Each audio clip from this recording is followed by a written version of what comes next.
Lockdown से पहले गीता के घर का नजारा कुछ ऐसा था कि रोहन ऑफिस जाता था और शिविन स्कूल। जिनके घर से जाने के बाद गीता काम खत्म करके बाकी समय आराम करती थी। लेकिन लॉकडाउन के बाद ऑफिस और स्कूल घर में ही खुल गए और इससे गीता का हाल वो तो आपको देखने में ही मजा आएगा। शिविन, ओ शिविन, महाराज उठने के लिए क्या 21 तोपों की सलामी लेंगे? अरे बिस्तर से बाहर निकल, ऑनलाइन क्लास स्टार्ट होने वाली है।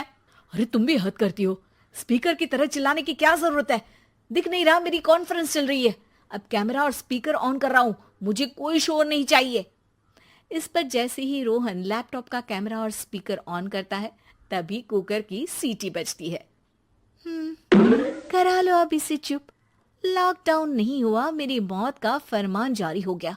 दोनों बाप बेटे ने नाक में दम किया हुआ है। ऐसा बोलकर गीता वहां से शिविन के कमरे में पहुंच जाती है, जहां शिविन अभी भी सो रहा होता है। ओ आलसी, अब अगर 5 मिनट में नहीं उठाना तो आज तेरा गेम और यूट्यूब कैंसिल। माँ की बात सुनकर शिविन बिना 1 मिनट गंवाए उठ खड़ा होता है। उठ गया, अभी नहाकर भी आता हूँ। ये नाटक कहीं और, मुंह पर गीला कपड़ा मार और पढ़ने बैठ। शिविन की ऑनलाइन क्लास स्टार्ट हो जाती है, जिस पर गीता उसे वहां बिठाकर रसोई में चली जाती है। थोड़ी देर में उसे कमरे से कुछ आवाज सुनाई देती है, जिसे सुनकर वो कमरे में वापस आती है। हाय राम, तुझे क्लास अटेंड करने के लिए बोला था, कैमरा ऑफ करके बिस्तर पर नाचने के लिए नहीं बोला था। मम्मी मुझे कुछ समझ नहीं आ रहा, आप बाद में पढ़ा देना ना, वैसे भी अटेंडेंस तो लगी गई है।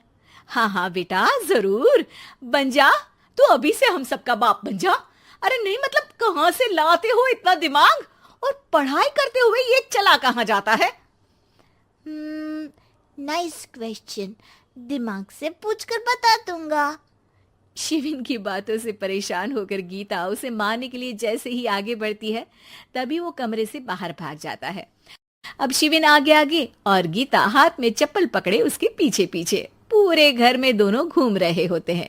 इसी बीच वो रोहन के पास पहुंच जाता है और शिविन को मारने वाली चप्पल रोहन के लैपटॉप पर जाकर गिरती है। ओए माँ! मम्मी, अब पापा को चप्पल मार रही हो? वो आज तक के रिपोर्टर, चुपचाप जाकर क्लास अटेंड कर ले, नहीं तो अगली तेरे पीछे लगेगी। इस पर शिविन वहां से चला जाता है, जिसके बाद रोहन गीता से कहता है, इस सर्कस के लिए कुछ बोलना चाहोगी? अरे क्या करूं, जब से तुम दोनों घर में रहने लगे हो घर अपने आप ही सर्कस बन गया है और मैं तुम्हारी नौकर। कभी बेटी को संभालो तो कभी बाप के नखरे उठाओ।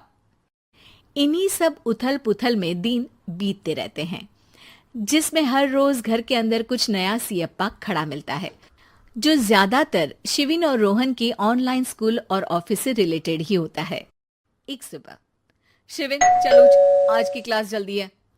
कैमरा ऑफ करके आप अटेंड कर लो। अरे ऐसे छित्तर पड़ेंगे, दादी नानी सब एक साथ याद आ जाएंगी। गीता की लाख मशक्कतों के बाद क्लास तो खत्म हो जाती है, लेकिन उसके बाद शिविन फोन इस्तेमाल करते हुए इंस्टाग्राम रील बनाने लगता है। रसोड़े में कौन था? तुम थी, मैं थी, कौन था? कौन था? हाँ, मैं गरीब हूँ। अरे ओ गरीब के बेटे, आजा, मैं बनाती हूँ तुझे गरीब। मैं बताती हूँ रसोड़े में कौन था। पढ़ाई करने बोलो तो इनकी माँ मर जाती है और ये पागलपंतियां जितनी मर्जी करा लो। गीता शिविन को डांट रही होती है, तभी रोहन बीच में बोल पड़ता है। अरे बच्चा ही तो है, इतना गुस्सा क्यों कर रही हो? बेटे का साथ देने की इसी एक कोशिश में अब शिविन के साथ साथ रोहन भी गीता के गुस्से की सूली पर चढ़ जाता है। अगर बेटे पर इतना ही प्यार आ रहा है तो इसे क्लास अटेंड क्यों नहीं कराते, इसका होमवर्क क्यों नहीं कराते? उस समय तो बहुत जल्दी मीटिंग आ जाती है, वो काम मैं करूं और यहाँ इस बेफिजुली की चीज में तरफदारी करके बन जाओ महान। हे भगवान, कोई तो इनके ऑफिस और स्कूल खुलवाओ, मैं इन्हें और घर में नहीं सह सकती। अरे कुछ और मांग लेती, क्योंकि तुम्हारी ये विश इस साल तो पूरी होने से रही, कोरोना। हाय नास पिटे ने जिंदगी ही बर्बाद कर दी। खाए कोई पचाए कोई, कल मुझे चुन चुन कर सबको मेरी बद्दुआ लगेगी। उन्होंने दुनिया का और इन बाप बेटे दोनों ने मेरा जीना मुश्किल कर दिया। गीता वहां से चली जाती है, जिसके बाद रोहन शिविन से कहता है, अरे तुम्हारी मम्मी इतनी भूखी क्यों है?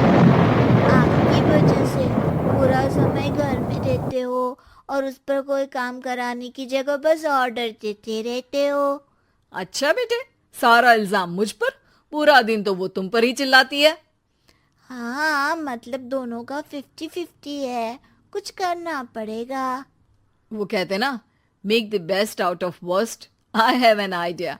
वैसे तुम्हारी माँ सही कहती है, बहुत जुबान चलाने लगे हो, कम बोला करो।